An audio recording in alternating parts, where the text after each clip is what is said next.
Hello and welcome back for another episode of the Unsecurity Podcast. I'm your host, Brad Nye, along with Megan Larkins. Hello, Megan. Hey Brad, how are you today? Doing well.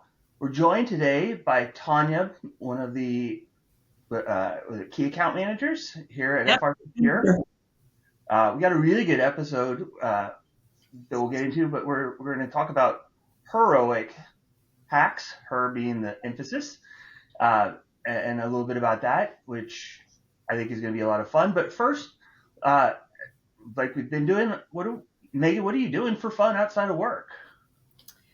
Oh, I've been mostly playing a lot of Stardew Valley. It's my second time playing, but it's been, like 8 or 9 years since I played through the first time, so it's been a lot of fun playing through this time. It's debatable whether I enjoy having my family sit and watch me play, because then they like to tell me how to play. Like, they're all invested in who I'm going to marry in the game, and I'm kind of like, That's I'm funny. going on strike. I'm not marrying anybody, you guys. And they're like, okay, stop making suggestions. But it's been fun, especially since the creator has added some more content and just do a few things differently this time through. It's a pretty delightful game, so been having fun with that. Nice. Tanya, what about you? What do you do for fun outside of work? Oh gosh. So I actually conduct a choir here in the Twin Cities, and that's kind of my fun outlet. It brings my past together with moving forward with the future, I guess, for myself, and I get that musical outlet because, I was a teacher for just such a long time, Brad, that I need to, have that moment. So yeah, I conduct a choir here in the Twin Cities. So we have rehearsal Thursday nights, and I know this last week we had our big choral retreat and on Saturday, so that was an all-day event that Very cool. Took some time out of my life. But otherwise, no, I have 2 young kids. And so right now we're in the throes of carting them around to dance and other sports and all that stuff. Very cool. So did you run the retreat, or did you get to retreat after? No, I ran the retreat. Oh boy. It wasn't so much of a retreat. Yeah. I ran the whole day. Very So cool. hopefully you get a chance to recover then. I'll take a little bit, but yeah, by next week I'll be, I wasn't sleeping so well, prior, because I was like, okay, I got to get this done and this done, and making sure it's organized. But it was a good retreat, and everybody walked away with feeling more confident and just the community building that a choir does. That is so important. So that was the important objective of the day. Awesome. Awesome. Yeah. So I've been working on that Millennium Falcon. I'm about a third of not quite a third, about a quarter of the way through. So that's pretty cool. That's fun. Keeps me busy. And then other than that, yeah, I've been playing some video games, just to kill some time and just have a stress reliever. It's fun to destroy demons. Yeah. And it's winter. There's not, unless you're big into being cold and doing the outdoor sports, Yeah. it is a good place to be. So with that, let's get into the heroic hacks. Tanya, this is your baby, right? Yeah, it turned into my baby, and it's been quite a ride and a learning and growing experience. But I'm proud of it. I'm proud of where it is and the direction that we're going. So tell me, or tell the listeners, where was this idea? Where did it come from? What? Give us the story behind how we got to having this. So Heroic Hacks was born because internally here at FR Secure, well, it's actually a long story, really, but I'll try to give the cliff notes of it. We had an event called May the 4th, Be Secure. And I was at that event with another consultant, and I looked at the audience and I was like, oh my goodness, there's 4 women there out of 100 people. And it was a little unsettling, not because there's anything uncomfortable about it, but I was like, we're not represented in the, fully. And I was like, I know there's more women in this industry. And so then, did some research on it. And I, also leaned over to the consultant that was standing next to me, and I was like, am I wrong? Does this not look right? And like, no, you're pretty right. And one of the women there was also our event coordinator as well. And so it was like, oh, wait a minute, there's only 3 of us here learning. So I kind of went back internally here and reached out to Megan, and I said, I'd really like to have this event, and there was no title at the time, but a women's InfoSec security, really around the information security world, an event that really tailored to women in this industry, and how can we have an impact on women in the industry. And at the time, Lori Blair was still with FR Secure, and I reached out to her too, and I said, has there been something? And she goes, oh my gosh, Tanya, yes, we've been talking about this, especially with Hacks and Hops, that we should do something with women in the industry. And so kind of knowing that there's been, the rumblings, but again, it comes down to time for people, and it comes down to it's not for lack of wanting. It's just who has the time to kind of pull things together. And I just kind of went, okay, I'll do this. Let's lead the charge on this. So it really was developed out of the desire of the women here at FR Secure to, have actionable steps on having our own event catered to women in the industry. So that's kind of the cliff notes, I guess, of it. But recognizing there's a need, first of all. And I know there are other conventions and conferences, but here in Minnesota, there isn't actually a ton. And so I wanted to offer that. Yeah, sometimes they focus on different things like programming or IT. In this area, at least haven't seen a significant event focused on cybersecurity professionals, women professionals. And obviously for the listeners, we'll make sure that we have a link to registration in the notes when we send all that out. But when is it? Where is it? Who's talking? Give us the details, Tanya. Absolutely. I am so excited. So I'm just being honest. Here in the Twin Cities, one of my favorite places is the O'Shaughnessy Distillery. And so it's on February 27th at the O'Shaughnessy Distillery, up in their potato bar, their potato room.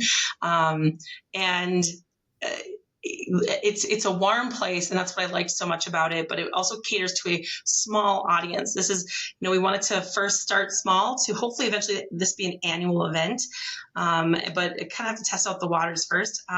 This first inaugural event is really geared towards CXOs and directors, and then there are goals in the future hopefully to move forward, but maybe we'll talk about that later. But yeah, the O'Shaughnessy, February 27th. Beautiful venue. And as far as speakers, Megan is speaking, of course, and I'm excited for her talk. We also have some of our consultants speaking as well in different areas. Like Melissa will be taking on security awareness training. I know April has a discussion a little more technical focused around, and maybe you're going to have to help me on this. I think it's the NIST 2.0. Right.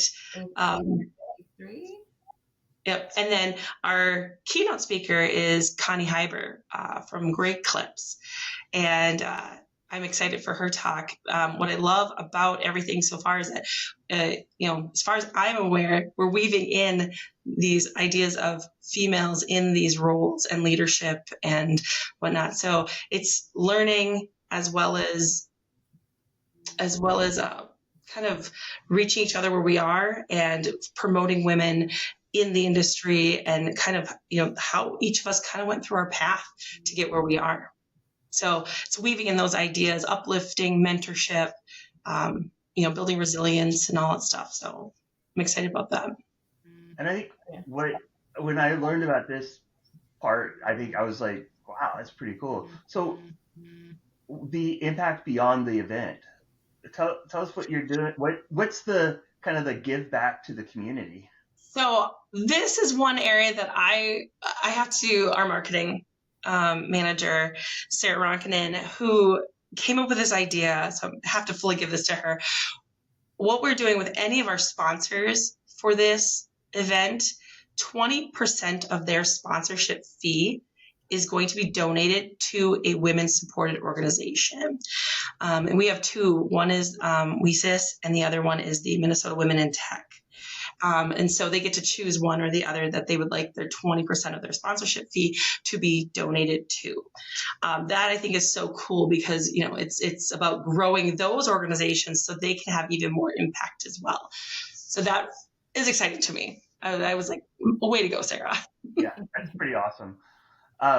So Megan, Melissa, Tanya just, I've been doing interviews with Melissa the last week, so I'm just,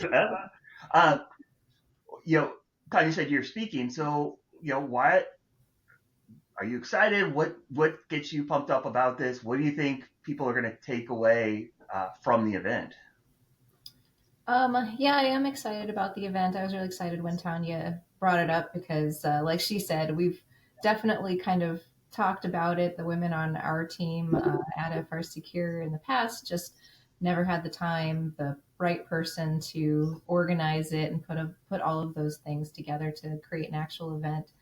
I'm excited because of, I think, the community a lot. Like, I think just about every woman I talk to in IT, but specifically in cybersecurity, like they're used to working with large groups of men and being questioned, and also often struggle with imposter.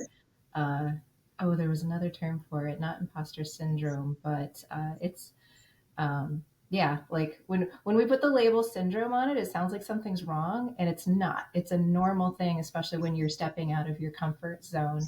Um, I'm actually going to be doing some coaching or attending a coaching class myself where I think it was Sindra, I forget her last name, was addressing that from the last women's IT conference I went to.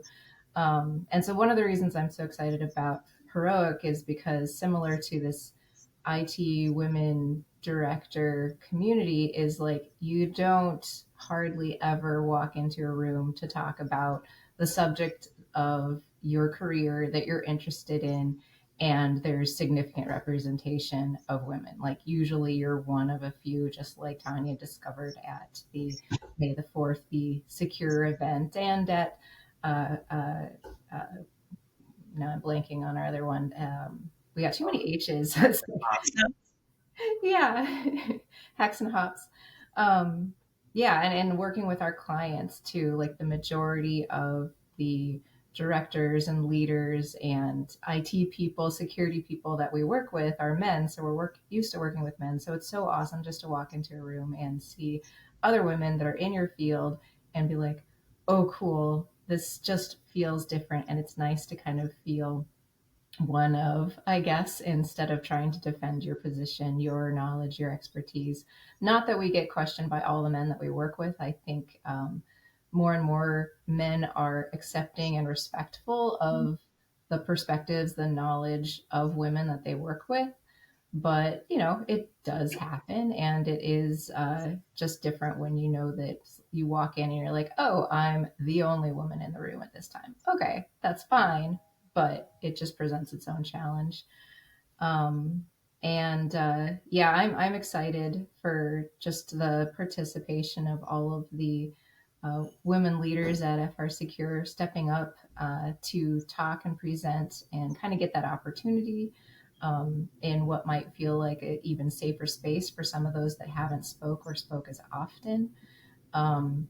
You're less likely to get somebody necessarily questioning your depth of knowledge on the subject that you're speaking, which I think is great. And personally, I'm going to speak kind of about my experience and less specific to information security and more specific to stepping into leadership in the way that I do and leading the way that I do, what's kind of led to my style, what challenges I've faced, and kind of how some of my own kind of personal journey has impacted my leadership journey and style, and hopefully speak to some of the women leaders in particular there in the room and find commonalities and lift them up through any of the challenges they may have faced that were similar that I've encountered.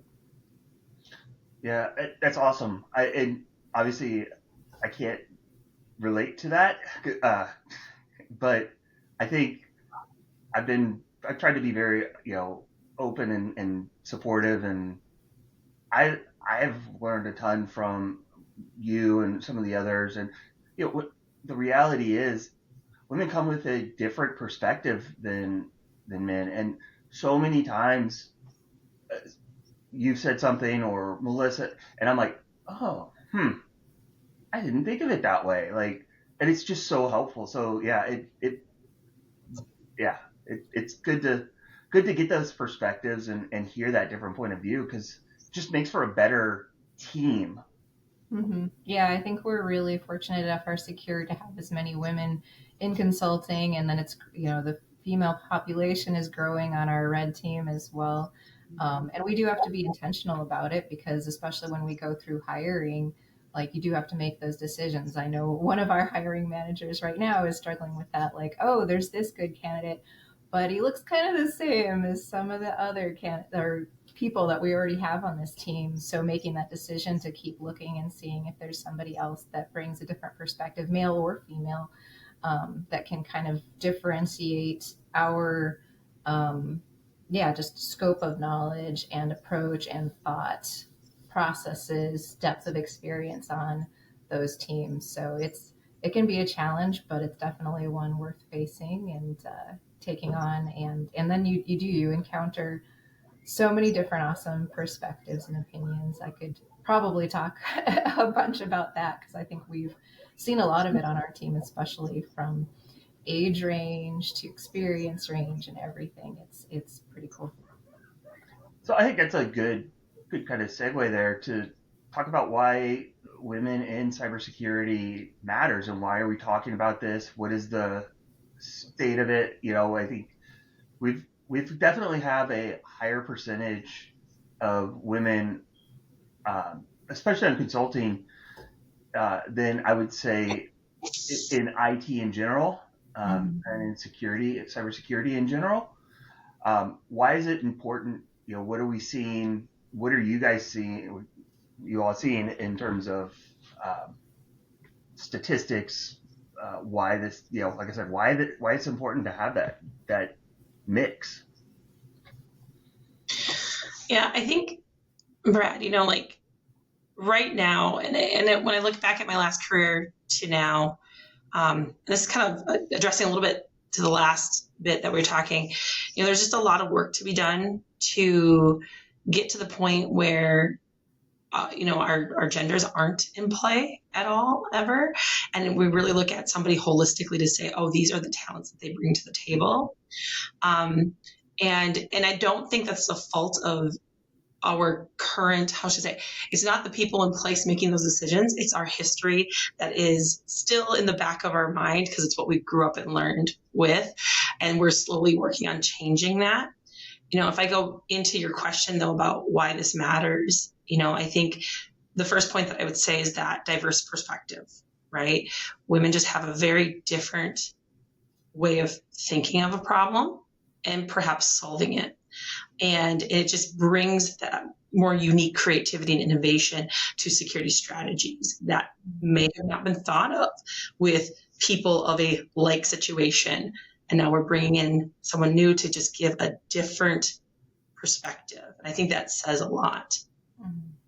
Yeah, I think on our team, we've seen, and even just the different personalities, the different backgrounds, like when it's a new background, a new personality, somebody that has that unique experience or unique background, it can bring new challenges to the team, but also new benefits and perspectives. So you get, new perspectives, new ways of handling things, new thoughts and approaches, but also your team get that opportunity to grow and develop and look at things differently and be like, oh, that's not just an assumed knowledge for you. You've approached it differently in the past. Oh, now you have that opportunity to look at something that maybe the rest of the group took for granted and reevaluate, like, is this the best way to keep doing it? Is this the best way to approach the problem? Or even just like in team dynamics, like as a manager director in particular, it's like women have kind of we, especially when it comes to raising children, we tend to take the bulk of responsibility, like picking up children, watching them when they're sick. Like you get those challenges too. And so it even makes you think, like, even as a company of FR Secure, like we have to manage appropriately to have men and women equally represented in different roles, and think about how you accommodate different people's lifestyles, different people's kind of family work balance. If you expect that nobody has a life outside of work, it doesn't really work, especially for the females that are typically more invested in spending time raising those children. And so you do have to kind of work through some of those challenges that come with that, because life, just like work, like crosses that boundary sometimes. You can't just always have that clean work life separation balance. It's not realistic, and it's not sustainable. Yeah. I think there's a Men, but you especially see it when you work with women, because they'll be like, well, I can't just push it to somebody else. I have to do this.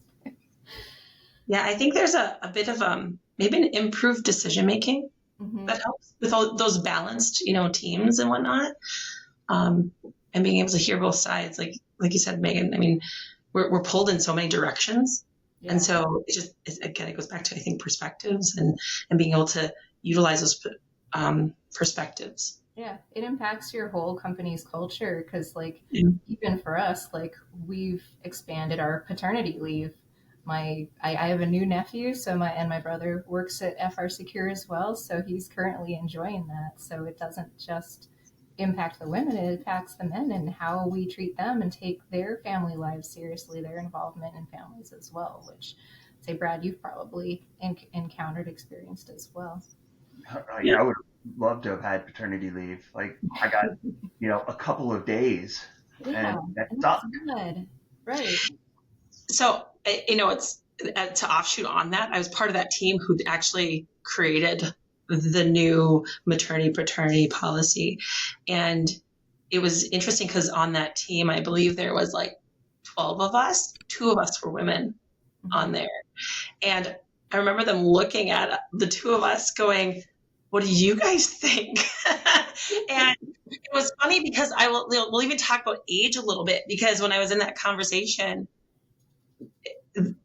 because I'm done with children, that's just where we're at in our life. The other woman on the team was still having kids and whatnot.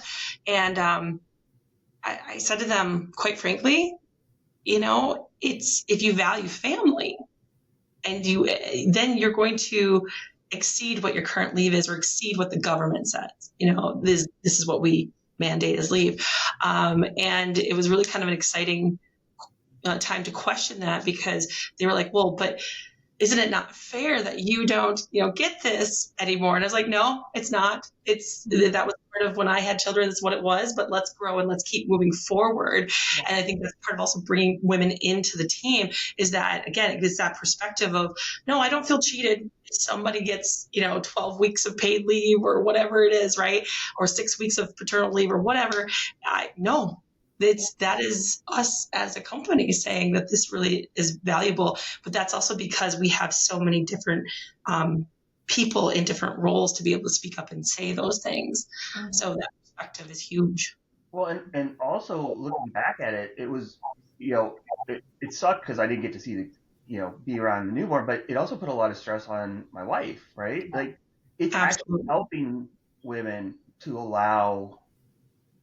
I would have loved to have been able to be home and help out and it's hard to even go shopping when you have a new baby, because you have to feed the baby like every 2 to 3 hours. You can't get a lot done if you have to leave, go get something done, come back. I remember struggling through that, even when my husband was at home.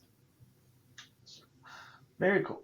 So, kind of wrapping up on this a little bit, what is you kind of hit on it or started to a little bit, but what's your long-term vision or long-term goals for Heroic Hacks?